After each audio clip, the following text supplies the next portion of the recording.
નમસ્તે બાળકો, ધોરણ 7 વિષય ગુજરાતીમાં આજે આપણે નવો એકમ શીખીશું. એકમ નંબર 6. તેનું નામ છે ભીખુ. તો ભીખુ પાઠના લેખક છે ગૌરીશંકર ગોવર્ધનરામ જોશી. તેમનું ઉપનામ છે ધૂમકેતુ. શું છે? ધૂમકેતુ. ગૌરીશંકર ગોવર્ધનરામ જોશીનું ઉપનામ છે ધૂમકેતુ. તો બાળકો, આ ભીખુ પાઠને સમજતા પહેલા આપણે ભીખુ પાઠના લેખક ગૌરીશંકર ગોવર્ધનરામ જોશી વિશે આપણે ટૂંકમાં માહિતી મેળવીએ. તો ગૌરીશંકર ગોવર્ધનરામ જોશીનો જન્મ ઈસવીસન 1892 અને મૃત્યુ ઈસવીસન 1965 રોજ થયું હતું. ધૂમકેતુનો જન્મ ગોંડલ પાસેના વીરપુર ગામમાં થયો હતો. ગુજરાતી સાહિત્યમાં ટૂંકી વાર્તાના ક્ષેત્રે ધૂમકેતુનું પ્રદાન વિશેષ જાણીતું છે. તણખલા મંડળના 4 ભાગ ઉપરાંત બીજા 20 જેટલા કાવ્ય સંગ્રહો તેમણે આપ્યા છે. પોસ્ટ ઓફિસ, ભૈયાદાદા, રજપૂતણી, એક ટૂંકી મુસાફરી, જીવનનું પ્રભાત, પૃથ્વી અને સ્વર્ગ, હૃદય પટલો, આત્મના આંસુ વગેરે તેમની પ્રખ્યાત ટૂંકી વાર્તાઓ છે. બરાબર. કઈ કઈ એમની ટૂંકી વાર્તાઓ છે? તો તણખલા મંડળના 4 ભાગ ઉપરાંત બીજા 20 જેટલા કાવ્ય સંગ્રહો તેમણે આપ્યા છે. તો કઈ કઈ ટૂંકી વાર્તાઓ? તો પોસ્ટ ઓફિસ, ભૈયાદાદા, રજપૂતાણી, એક ટૂંકી મુસાફરી, જીવનનું પ્રભાત, પૃથ્વી અને સ્વર્ગ, હૃદય પટલો, આત્મના આંસુ વગેરે એમની પ્રખ્યાત એટલે કે જાણીતી ટૂંકી વાર્તાઓ છે.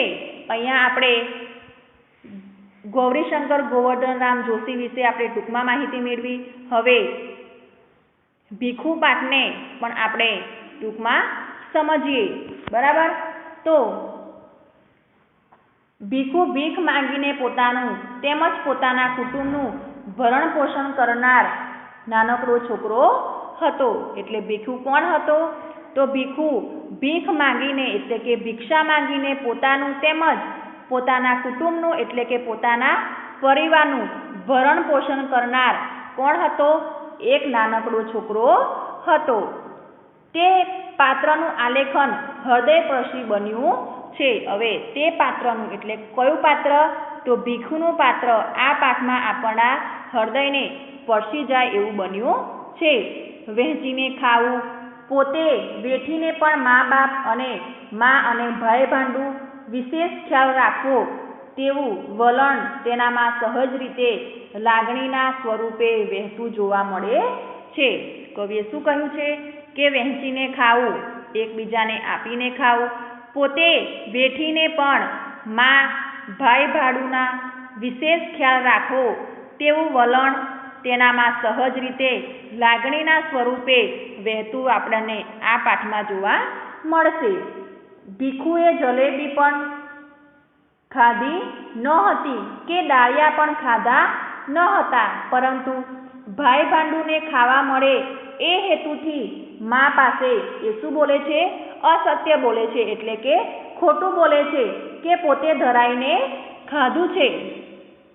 ભીખુના અંતરની આ અમીરાત અને દિલની લાગણી એના વર્તનમાં જ એ રીતે પ્રતિબિંબ થતી લેખકે બતાવી છે. તે સમગ્ર ઘટના સરસ આલેખન પામી છે. શું કહ્યું છે? કે ભીખુના અંતરની આ અમીરાત એટલે અંતરની એટલે કે એના દિલની જે અમીરાત છે એના દિલની લાગણી અને એના વર્તનમાં જે રીતે પ્રતિબંધ થતી લેખકે બતાવી છે તે સમગ્ર ઘટના સરસ આલેખન આપણને આ પાઠમાં જોવા મળશે. હવે આપણે આ પાઠની સમજૂતી મેળવીએ. તો સાંજના 7 થવા આવ્યા હતા અને ઊંઘે ચડેલા મિલના ધુમાડા નીચે ઉતરી ને વીજળીની રોશનીને ઝાંખી કરી રહ્યા હતા. શું કહ્યું છે? સાંજના 7 થવા આવ્યા હતા એટલે કે 7 વાગવા આવ્યા હતા અને ઊંચે ચડેલા મિલના ધુમાડા. ક્યાં ચડેલા? ઊંચે ચડેલા મિલના ધુમાડા નીચે ઉતરી વીજળીની રોશનીને ઝીણી કરી રહ્યા હતા. હવે અહીંયા તમને આપ્યો છે શબ્દ રોશની. રોશની એટલે કે શું? તો રોશની એટલે કે પ્રકાશ, અજવાળું. અને રોશની ઝાંખી થવી. રોશની ઝાંખી થવી એટલે કરવી, એટલે કે અહીં અજવાળું ઓછું કે આછું થવું. અજવાળું ઓછું કે આછું થવું. મોટર, ગાડી, સાયકલ અને માણસોના ઠઠેરાથી બજાર ભરચક હતું. શું કહ્યું છે? મોટર, ગાડી, સાયકલ અને માણસોના ઠઠેરાથી બજાર ભરચક હતું. અહીંયા તમને એક શબ્દ આપ્યો છે ઠઠેરાથી.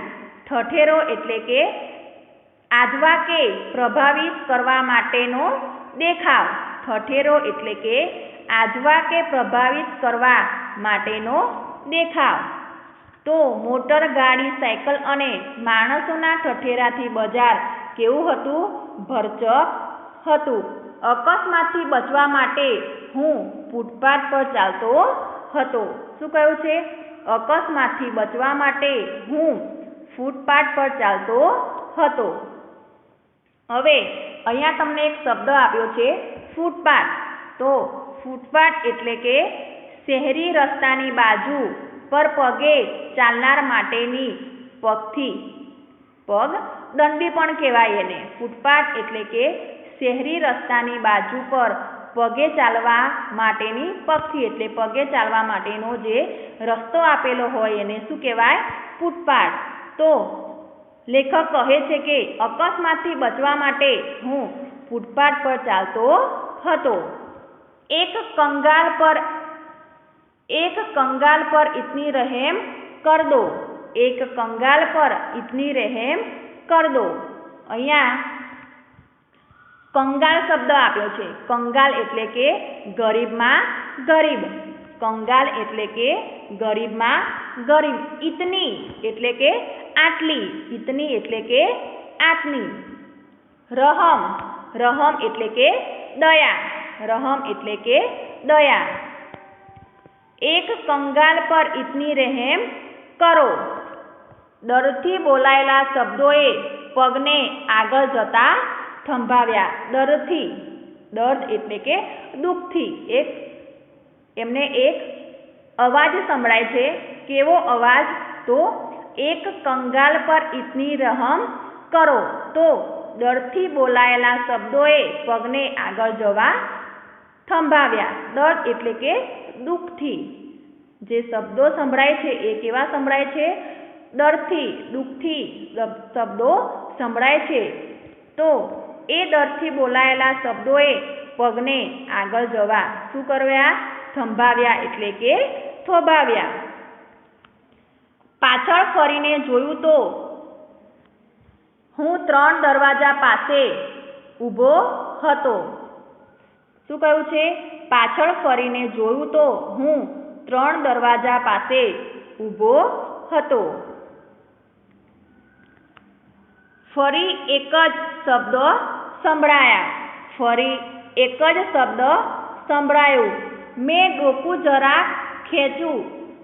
શું કહ્યું છે? મેં ડોકું જરાક ખેંચ્યું તો દરવાજા વચ્ચેની સાંકડી કમાનમાં એક અત્યંત કંગાળ સ્ત્રી બેઠી હતી. હવે જ્યારે લેખક ફૂટપાથ પર ચાલતા હતા ત્યારે એમને એક અવાજ સંભળાય છે કે એક કંગાલ પર ઇતની રહેમ કર દો. આવો અવાજ સંભળાય છે ત્યારે લેખકના પગ ત્યાં જ સ્તંભી જાય છે, ત્યાં ઊભા રહી જાય છે. ફરી પાછા ફરીને જોવે છે તો 3 દરવાજા પાસે ઊભો હતો. ફરી એક જ શબ્દ સંભળાયો. મેં ડોકું જરાક ખેંચ્યું. ડોકું ખેંચવું એટલે કે નજર કરી લેવી. ડોકું જરાક ખેંચવું એટલે કે નજર કરી લેવી. તો દરવાજા વચ્ચેની સાંકડી કમાનમાં એક અત્યંત કંગાળ સ્ત્રી બેઠી હતી. ક્યાં બેઠી હતી? તો દરવાજા વચ્ચેની સાંકડી કમાનમાં એક અત્યંત કંગાળ સ્ત્રી બેઠી હતી. અહીંયા તમને એક શબ્દ આપેલો છે કમાન. તો કમાન એટલે કે ધનુષ્ય જેવા વળાંકવાળી રચના. કમાન એટલે કે ધનુષ્ય જેવા વળાંકવાળી રચના. તો એ જગ્યાએ એક કંગાલ એટલે કે ગરીબમાં ગરીબ સ્ત્રી ત્યાં બેઠી હતી. એટલી વારમાં તો મને રસ્તા વચ્ચે ઊભેલો જોઈને કેટલાક માણસો ધક્કા મારીને આગળ ચાલ્યા ગયા હતા. હવે લેખક શું કહે છે કે એટલી વારમાં એટલે જેટલી વાર લેખક ત્યાં ઊભા રહ્યા એટલી વારમાં કેટલાક માણસો ધક્કા મારીને આગળ ચાલ્યા ગયા હતા. એવામાં વચ્ચેના સરિયામ માર્ગ પર એક નાના છોકરાને રસ્તો ઓળંગતા મોટરના મોંમાં મૃત્યુના મુખમાં જતો જોઈ મારી રાડ ફાટી ગઈ. સહેજ એ જ તરફ હું દોડ્યો, પણ તે પહેલાં તો સોરેફે અત્યંત ચાલાકીથી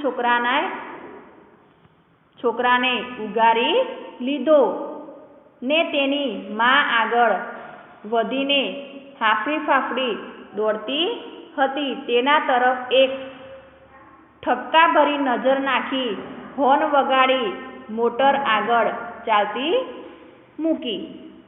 હવે એવામાં વચ્ચેના સિરિયામ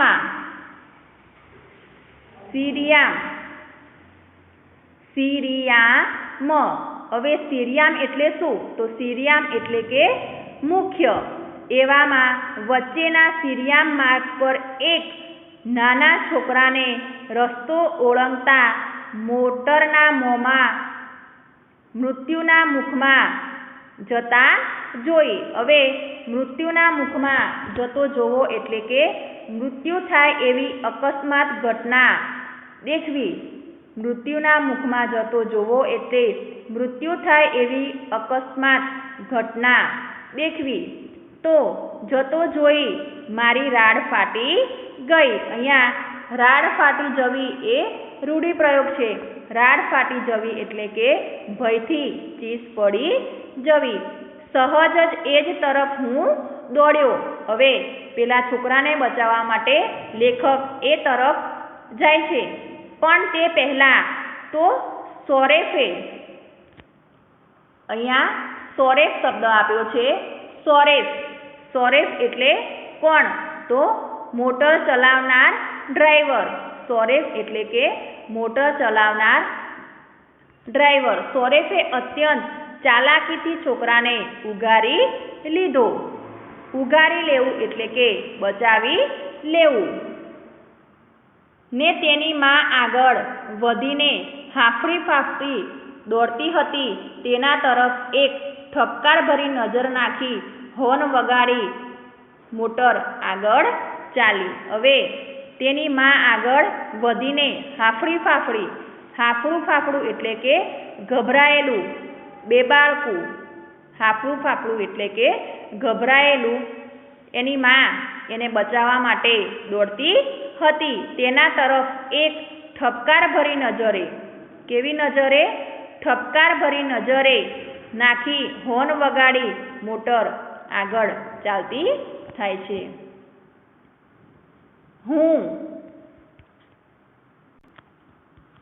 હું પાછો હટ્યો ત્યાં એક જણા સાથે ભટકાયો એટલે કે અથડાયો.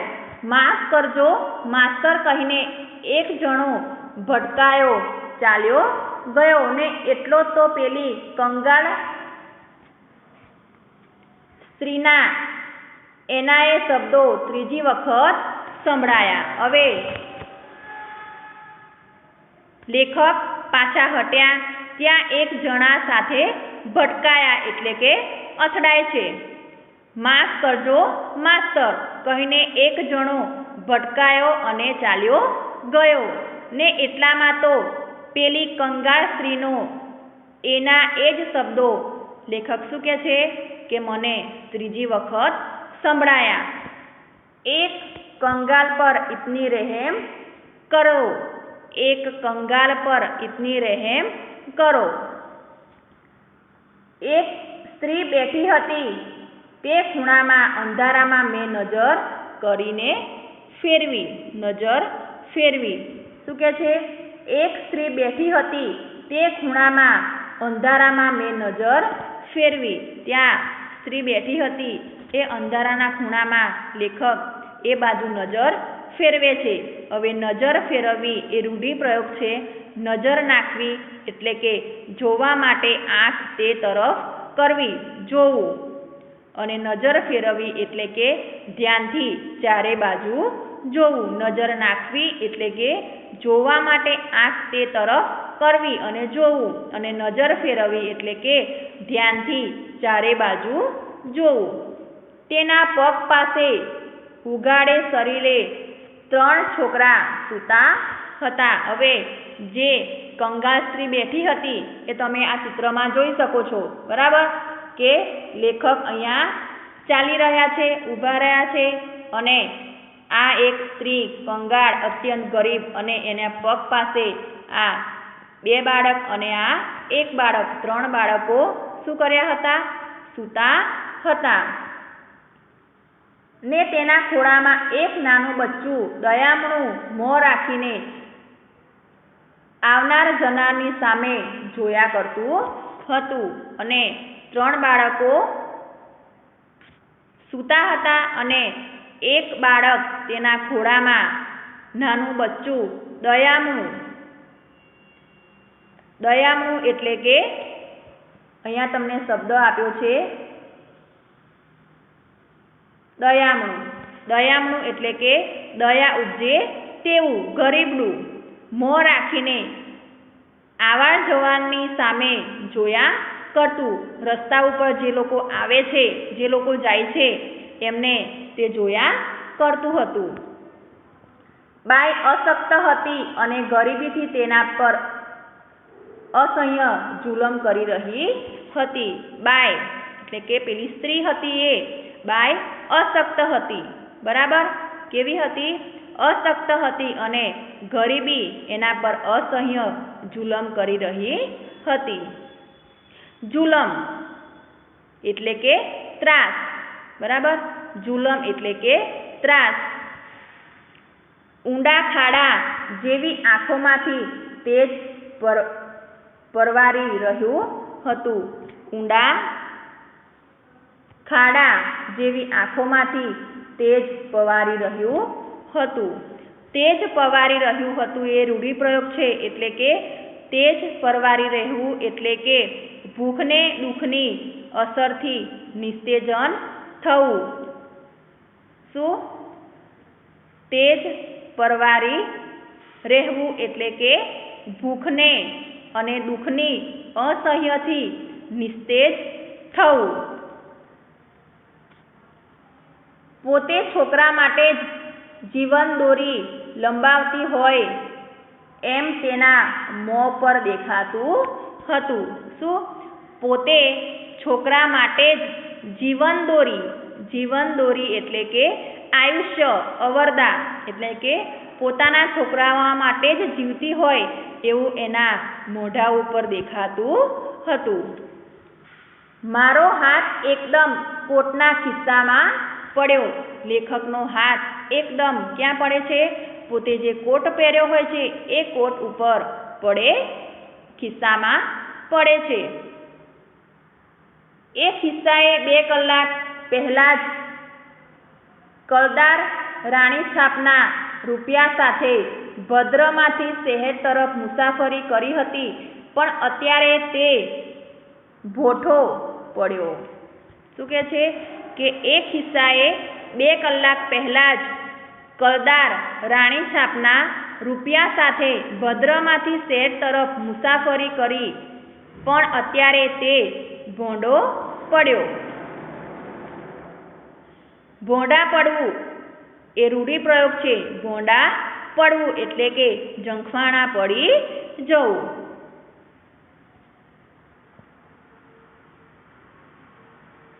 માત્ર 3 પૈસા જ હાથે ચડ્યા. 9 આના સિનેમાએ ને રોકડા સાવ 6 આને હોટલે ઉપાડી લીધા હતા. હવે લેખક વિચારે છે કે માત્ર 3 પૈસા જ હાથે ચડ્યા છે, ખિસ્સામાંથી 3 પૈસા જ મળ્યા છે. 9 આના સિનેમા એટલે કે પિક્ચર જોવામાં ને રોકડા 6.25 આના હોટલે ઉપાડી લીધા હતા. એટલે એમણે ખર્ચ કર્યો હતો 9 આના સિનેમા જોવામાં અને 6 આના એમને હોટલમાં જમવામાં એમને ખર્ચ કરી લીધા હતા. સાધારણ માણસોના આવા તદ્દન સામાન્ય વિલાસમાંથી પણ ઘણા જણ પોષી શકાય તેમ છે. શું કહ્યું કે સાધારણ માણસોના આવા તદ્દન સામાન્ય વિલાસમાંથી પણ ઘણા જણ પોષી શકાય તેમ છે. એ પસાર થઈ જતા વિચારની સાથે જ હાથ ખિસ્સામાંથી બહાર આવ્યો. હવે ખિસ્સામાં હાથ નાખે છે ત્યારે એમને 3 પૈસા જ હાથે ચડે છે અને ફરી લેખક વિચારમાં આવી જાય છે કે મેં 9 આના સિનેમા જોવામાં ખર્ચ કર્યા અને 6.25 આના મેં હોટલમાં જમણવારીમાં ખર્ચ કર્યા અને વિચારે છે કે સાધારણ માણસોના આવા તદ્દન સામાન્ય વિલાસોમાંથી પણ ઘણા જણ પોષી શકાય તેમ છે. એ પસાર થઈ જતા વિચારોની સાથે હાથ ખિસ્સામાંથી બહાર આવ્યો. 3 પૈસા પેલી બાઈના હાથમાં પડ્યાને પૈસાના ખડખડાટથી જાગેલું એક છોકરું મને ફરી સતાવે તે પહેલાં હું જો દૂર થઈ ગયો. હવે ખિસ્સામાંથી હાથ બહાર કાઢે છે અને પૈસા પેલી બાઈના એટલે કે પેલી સ્ત્રીના હાથમાં પડે છે. કેટલા પૈસા આપે છે સ્ત્રીને લેખક? 3 રૂપિયા આપે છે. એટલે બાઈના હાથમાં પડ્યા ત્યારે એ પૈસાનો ખડખડાટ એટલે કે અવાજથી શું કરે છે? અવાજથી ખડખડાટથી જાગેલું એક છોકરું મને ફરી સતાવે, મને ફરી જોવે, ફરી પૈસા માંગે તે પહેલાં હું ત્યાંથી દૂર થઈ ગયો એટલે કે ત્યાંથી હું જતો રહ્યો. પણ અનાયાસે જ છોકરાના શબ્દો કાન પર પડ્યા. પણ અનાયાસે શું કહ્યું છે? પણ અનાયાસે એટલે કે એકાએક એ જ છોકરાના શબ્દો મને કાને પડ્યા. માં કાંઈ ખાવાનું છે? શું છે? લાવ જોઉં. હવે અનાયાસે એટલે કે એકાએક છોકરાના શબ્દો લેખકના કાન ઉપર પડે છે. માં કંઈ ખાવાનું છે? શું છે? લાવ જોઉં.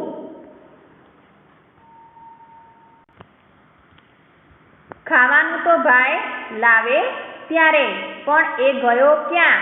ક્યારનો ગયો છે. હવે સ્ત્રીના ખોળામાં જે બાળક સૂતું હોય છે એ લેખક પૈસા આપે છે એના ખડખડાટથી એ જાગી જાય છે અને લેખકની સામે જુએ છે.